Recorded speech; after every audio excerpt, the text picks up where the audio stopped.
Okay, excellent. Thank you, Ronan. That's very impressive. Wants to you. visit all those places. Um, Now, Dr. Shane Farrell. Yes, hello there. How are you? Good afternoon to everybody. And what I'll just do is I'll just basically share the screen here if I can. So look at bits and pieces there.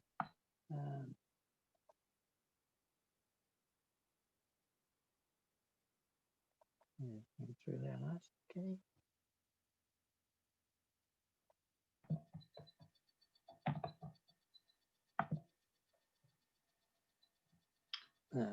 If you want to put it on full screen, maybe. Yeah, okay. My apologies on that. The No problem. technology piece is actually running through on that there. Better now? Okay, yes. Yeah, here we go. Perfect. There we go. Fantastic. That's great. So first of all, lovely to meet you all. I'm actually currently a resident in Portugal, but as you can tell from my accent, originally basically from Ireland. We are here now in Portugal, actually now coming up into 3 years. And I'm an occupational health physician, and what we provide basically is a consultancy advice basically from the point of view of the risk management from a health perspective. A little bit about what we do. So Somar Med, it comes back. So we formed Somar Med basically in when we're actually in Brazil, because we've been in Brazil for a period of 3 years prior to actually coming to Portugal. And then prior to that, for the 20 odd years, I actually have been based actually in Dublin with an organization called Partner Health. We would come up with the name Somar because basically in the Portuguese, as the Portuguese speakers will understand, is actually a question of actually of summation, and then med obviously self-explanatory. So essentially what we really do is look at doing critical risk appraisal. A lot of people will understand occupational health physicians potentially as if they're looking at absence management or providing support basically to employees who are struggling. But actually it's really about critical appraisal. So of course, when we look at COVID, is exactly into our space. So our mentor really is to make sure that everybody actually goes home safe. That's really our aspect from all aspects. So currently, of course, is focusing on COVID and also focusing on the mental health basically of colleagues as well. So I have dual specialist registration in Ireland, the UK, in Europe. Our expertise in risk assessment, European medical advisor to a number of companies. So we're looking at making sure that they actually have safe COVID return to work safety programs in place. And of course, with all the changes coming backwards and forwards, that can actually be a constant challenge. Understanding the risk to minority groups, and of course in the UK they'd found there was significant risk came to people who are actually of the ethnic minority groups. I'm also a member of Society of Occupational Medicine UK International Committee. What we essentially do is we evaluate all the information that comes out in relation to the various CDCs, and then look at how we can interpret that to give business a way of dealing with this.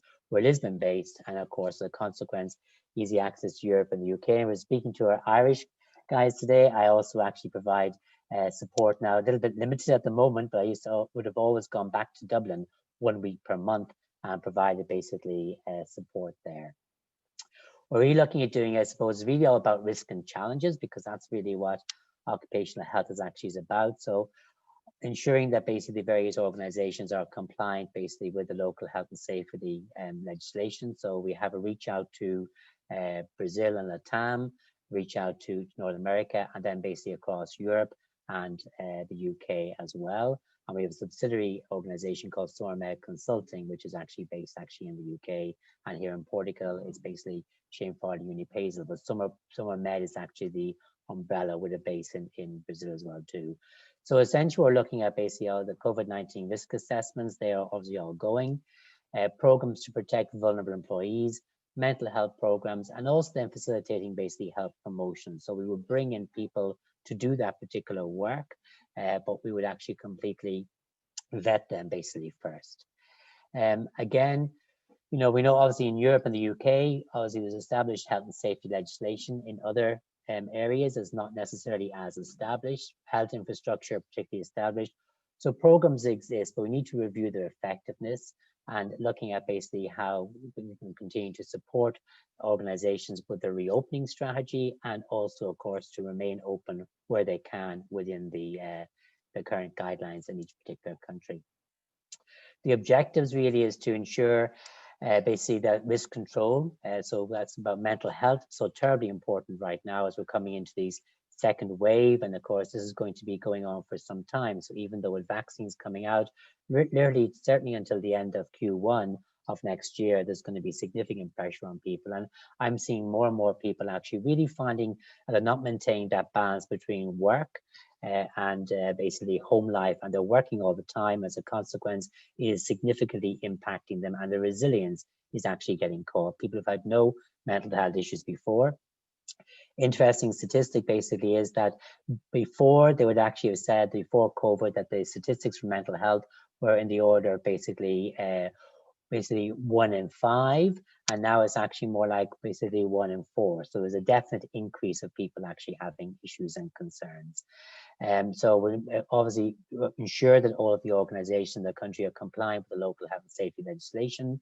They utilize the resources effectively, focus on the various local challenges, but taking on board as a larger company what their corporate governance is, early intervention, and a lot of what we do then basically is train, support, and basically audit the effectiveness of the programs that are brought in.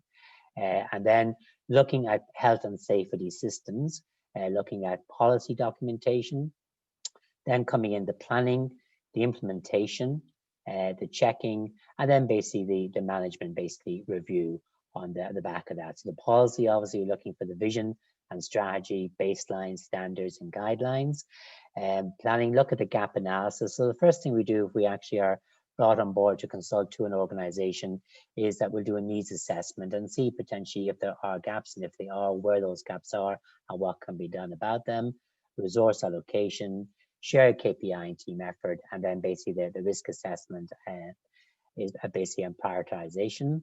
And then effective assessment to check, basically KPI review, priority and hierarchy review, and then internal and external audit, because as doctors, a key component of what we do is we constantly audit to make sure that what we're doing is actually benefit and effectiveness.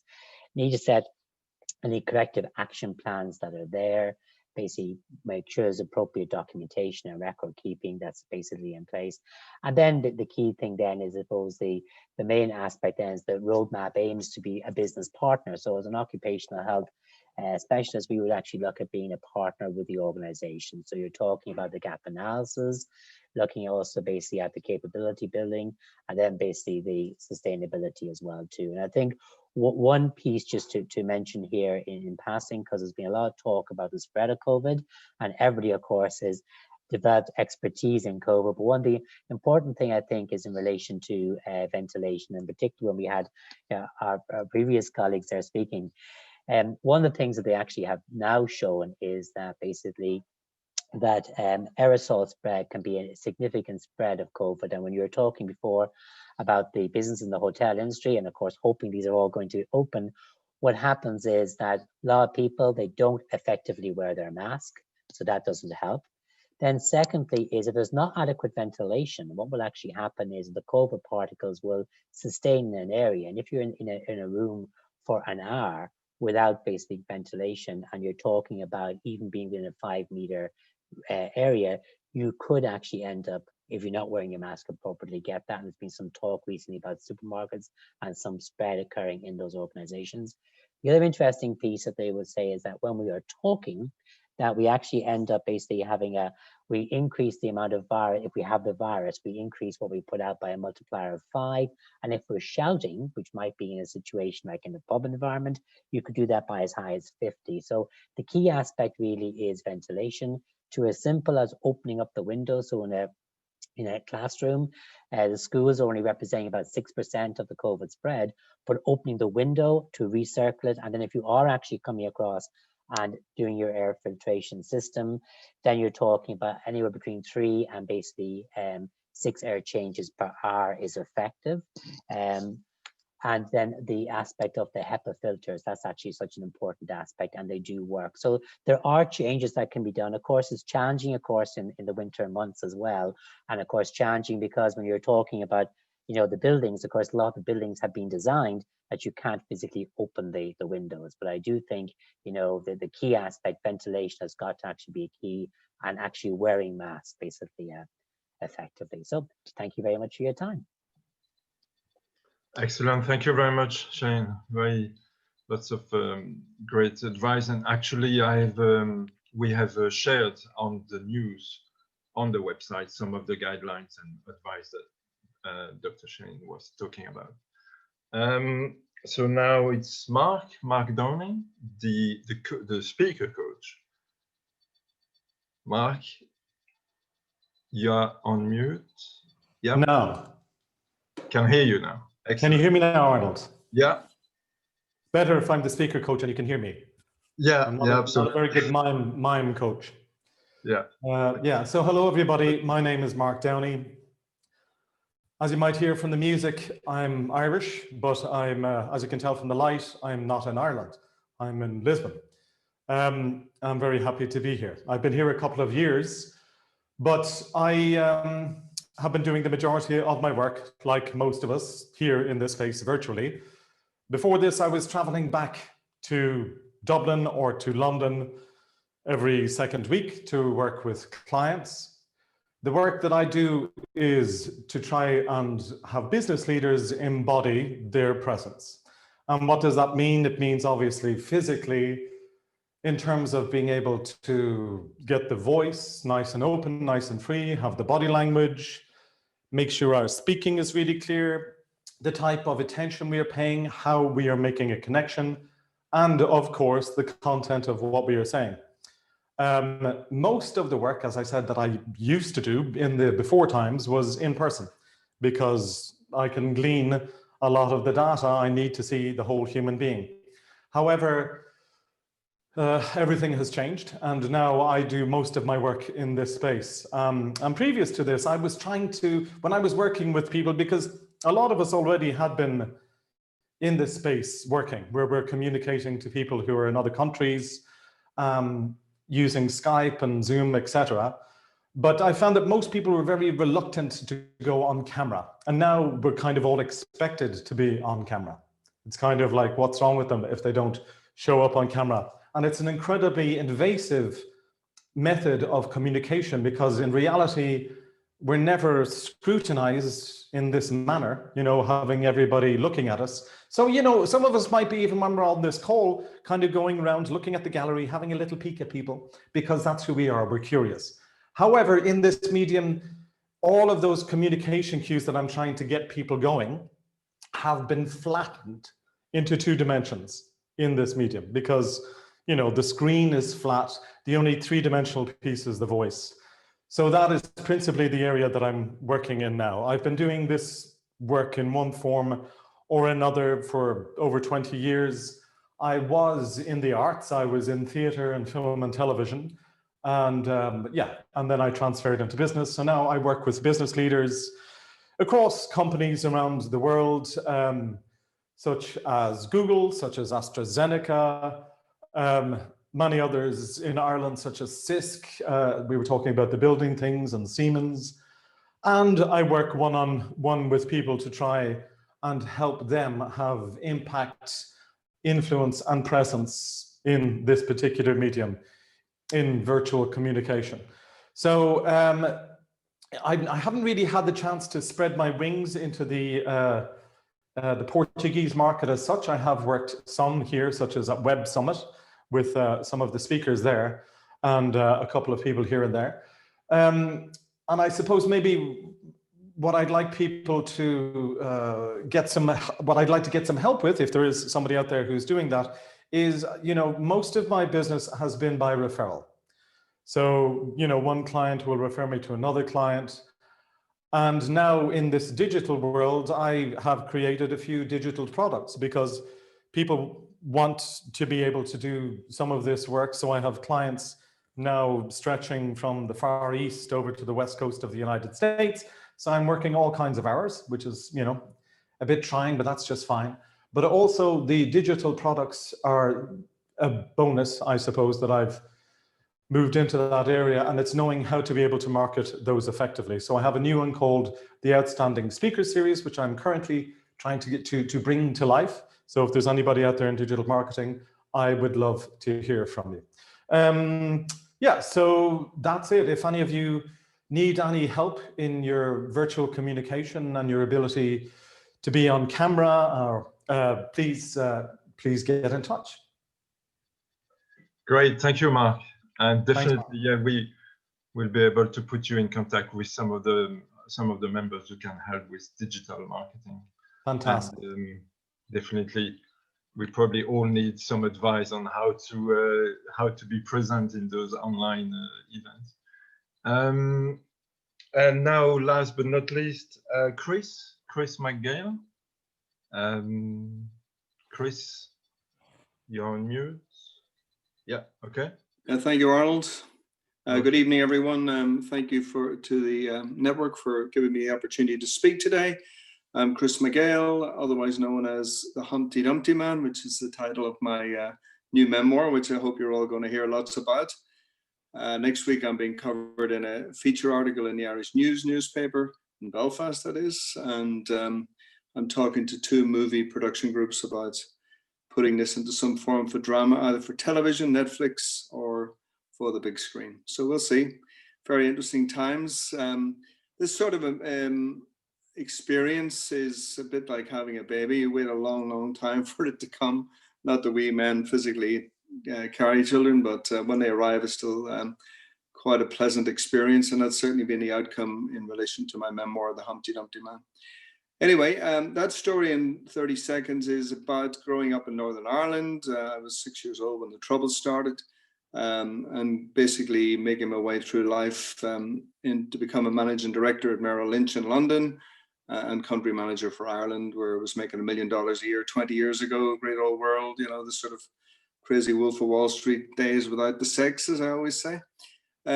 Moving on, today and over the last year or more, I've been working on a project that's Portuguese related, which is move2.com. And the idea there is it's a one-stop shop of professional services for people who want to relocate, not buy a second home, but relocate. Moving you and your wealth is a strapline. And so this is providing law firms and tax advisors and banks and all the various services, all the way down to schools and healthcare that one might provide. And the idea is that the client we're able to build a platform that handles the clients in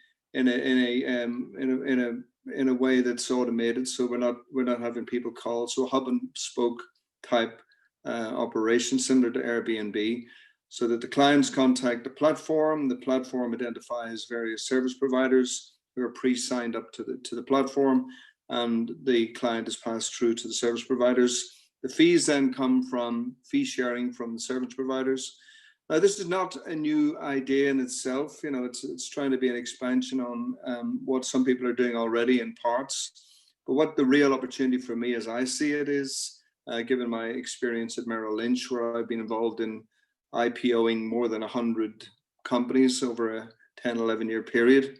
It's sort of a poacher turned gamekeeper, or gamekeeper turned poacher type approach, where I become a client of one of these big investment banks because I know exactly how they operate and what they do. So if we can find a business that works and bring the model through, we can go to the AIM market in the city and raise some money and build a brand. And then hopefully at some stage create enough noise and awareness over the brand to attract attention of some of the bigger players, such as Airbnb or an international real estate company like Savills or Knight Frank. And so that's it. It's a quick summary in my 3-minute slot, Arnold, of the 2 things I'm working on today. Thank you for your time. Excellent. Thank you very much, Chris. So that ends the round of the presentation. And now we'll open to any questions or comments that you might have.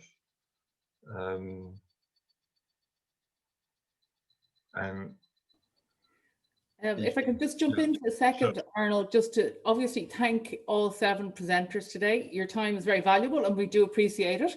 I would also ask everyone to keep in mind that even if you hear something that you mightn't use yourself, if you come across anyone who might be able to use or avail of the services offered by people here on the call today, please do keep them in mind, because that's how the network will be most effective. You know, and obviously, if you don't directly have contact details details for anybody, but you would like to talk to them, Arnold will facilitate a one-on-one conversation or introduction by email. So please reach out to Arnold if you, for example, want to talk to anybody. And I certainly heard a lot of diversity today, which was brilliant, but also I can already see that there will be great opportunities for people to talk to each other. I mean, Derek, I think your product will certainly suit some of Bernadette's clients for sure.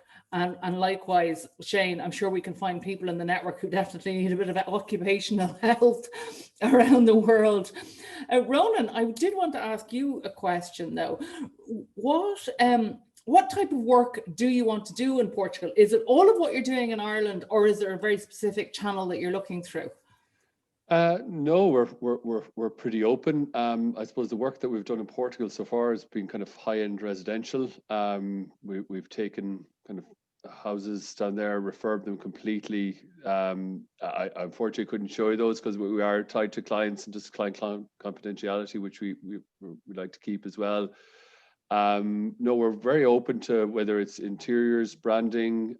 We do websites. We have a quite wide range of our services, what we do. So we love challenges and we love different things. So we're not very focused on one element of an item. Yeah, we're pretty open. Great, thanks. Now I'm going to hand it over to everybody else to ask questions if you want.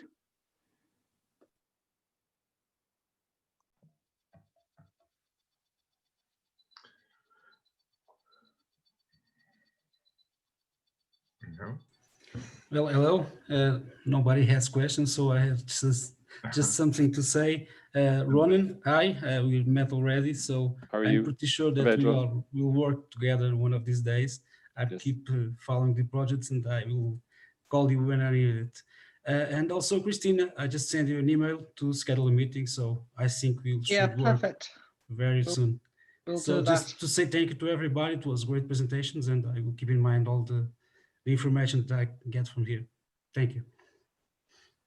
And Derek, I had a question for you too. Was when are you planning strictly on keeping your services in Ireland? Or you did mention that you would hope I know that you develop here in Portugal, but are you planning to roll those services out in Portugal as well?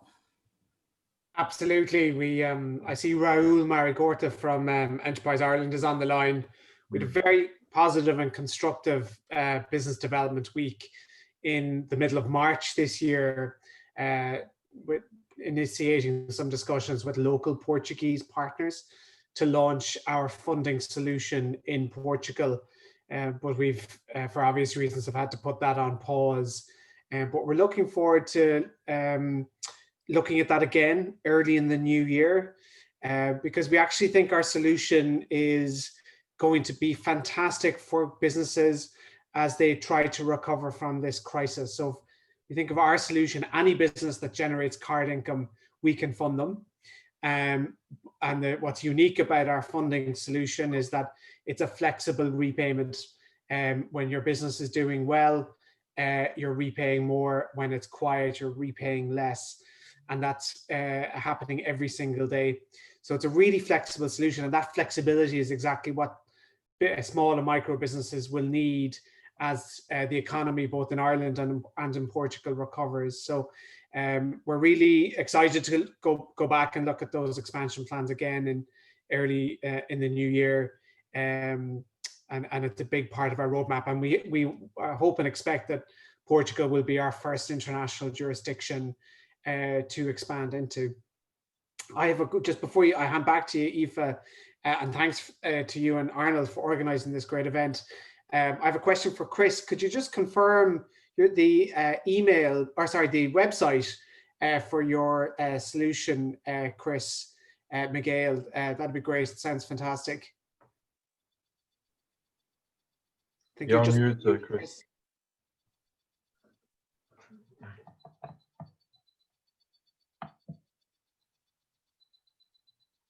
Sorry, we couldn't hear you. I apologize now. I'm muted now. It's www.move2.com. That website is designed for service providers, not for the public. It's a B2B rather than B2C, but it sets out the idea. I mean, essentially, I have what I think is a really good idea, but it's about implementing it, as we know. So I'm very open to people who might be interested in some way participating to make that happen.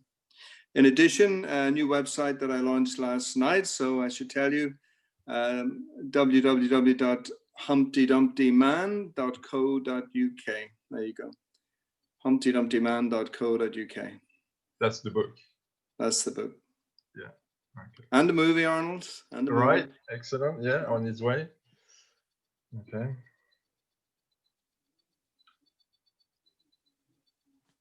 Maybe I have a question for Bernadette, because I know your business is quite new, the Crafters of Ireland, and was wondering what would you think we can the network help you to bring them to here to Portugal. You're muted, Bernadette. Can you hear me now? Yeah. What I'm hoping really is that everybody, you know, the general public in particular, go online and have a look at what these very small operations, they're tiny micro businesses, what they can do. And if you're looking for something unique and something bespoke and handmade that can be personalized for your loved one or for yourself if you want to spoil yourself, that they'll go on and buy these things. And that I'm hoping too, maybe some small retailers. I have a few people that are interested in finding retail, and they would be the likes of body oils and these luxury products. So I'm open for that as well. And if there's small businesses there that are struggling and they have any idea that they want me to try and help them in any way in Ireland, I'm open to that as well. Okay.